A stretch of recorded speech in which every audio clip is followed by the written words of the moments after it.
আমরা অনেকে হিসাব করার সময় স্ত্রীকে জিতিয়ে দিই, আমরা ঠকে যাই। বুঝুন নাই মনে হয়? হিসাব করার সময় ঘরওয়ালিকে আমরা জিতিয়ে দিই, আমরা ঠকে যাই। কিভাবে হিসাব করি? ব্যবসায়িক পণ্য আছে 5 লাখ, ক্যাশ টাকা আছে 5 লাখ, আর বিবি সাহেবের স্বর্ণ আছে 10 ভরি। তিনোটাকে একসঙ্গে হিসাব করে। প্রথম কথা হলো, তিনোটাকে একসঙ্গে হিসাব করলে আপনার যাকাত আদায় হবে না। 2 নম্বর কথা হলো, আপনি ঠকে গেলেন, বিবি সাহেবকে জিতিয়ে দিলেন। বুঝলেন না এই কথা?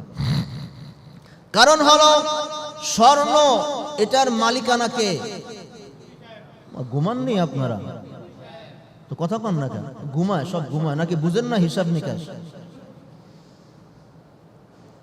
যেই 5 ভরি স্বর্ণের মালিক আপনি আপনার স্ত্রীকে বানিয়ে দিয়েছেন, এটা কার?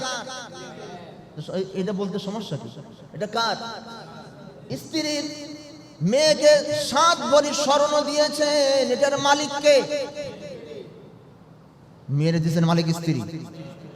মসজিদে নাই মেয়ে, কি বলেন? নাতনিকে আদর করে 2 ভরি স্বর্ণ দিয়েছেন, এই 2 ভরি স্বর্ণের মালিককে? নাতনি।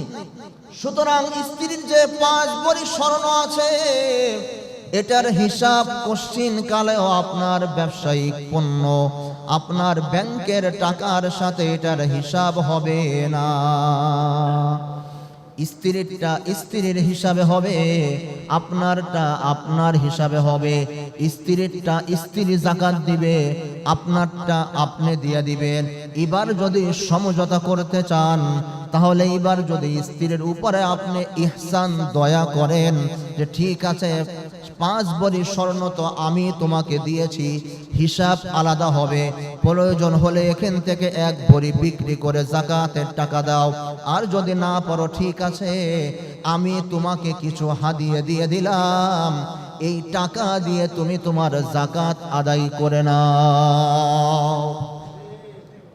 কিন্তু হিসাব নিকাশ আলাদা আলাদা করে না, 2 জনের হিসাব একসঙ্গে করে নিজের মনে করে যাকাত দিয়ে দেয়, কোশ্চিন কালেও যাকাত আদায় হবে না। কথা বলেন? এই জন্য স্ত্রীর হিসাব আলাদা হবে, আপনার হিসাব আলাদা হবে।